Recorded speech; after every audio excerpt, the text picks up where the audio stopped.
చంద్రబాబు నాయుడు పెన్షన్లు ఇస్తానన్నారు. 3,000 రూపాయల నుంచి 4,000 చేశారు. గొప్ప విశేషం, మాట మీద నిలబడ్డారు, అద్భుతం. అదే సందర్భంలో జగన్మోహన్ రెడ్డి పెన్షన్ పెంచుకెళ్ళాడు. జగన్మోహన్ రెడ్డి పెన్షన్ పెంచుతానన్నప్పుడే 1,000 రూపాయల నుంచి 2,000 చేసింది చంద్రబాబు గారు.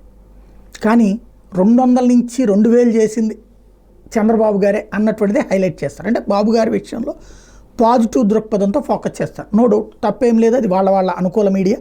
అది ఫ్రమ్ ద బిగినింగ్ బాబు గారికి అది వెన్నుదన్ను లాంటిది. అయితే ఇక్కడ అసలు లాజిక్ పాయింట్ ఏంటంటే, జగన్మోహన్ రెడ్డిని ఇప్పుడు ఎలా టార్గెట్ చేస్తున్నారు అంటే అది జగన్కి అర్థమవుతుందో లేదో తెలియదు.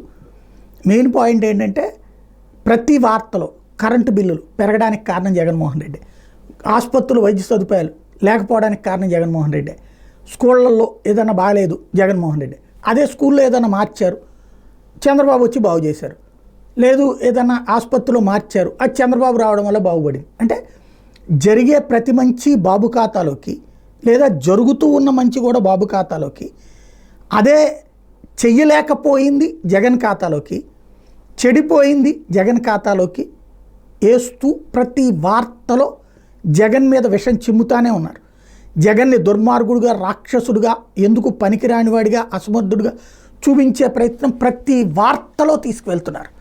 అదే సందర్భంలో ఇప్పుడు అద్భుతం జరిగిపోతుంది, ప్రతి ఒక్కళ్ళు సంతోషంతో ఉన్నారన్నటువంటి కోణాన్ని ఫోకస్ చేస్తున్నారు. జగన్ తొలి ఏడాదిలోనే సంక్షేమ పథకాలన్నీ తీసుకొచ్చాడు.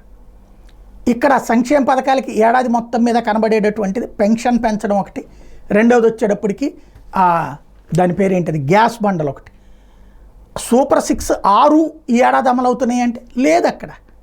కానీ అసలు ఆ చర్చే రానియకుండా జగన్ ఇచ్చిన వాటిని ఇవ్వలేదని, లేదా జగన్ని దుర్మార్గుడిగా చిత్రీకరించేందుకు ప్రతి వార్తలోనూ నడుస్తోంది. మరి అది వైసీపీ అభిమానికి అయితే అర్థమైంది, జగన్కే అర్థమవుతుంది. పరిష్కారం ఏంటి అర్థం కావడం కాదు, పరిష్కారం ఏంటి, అదే ఇప్పుడు $1 మిలియన్ ప్రశ్న.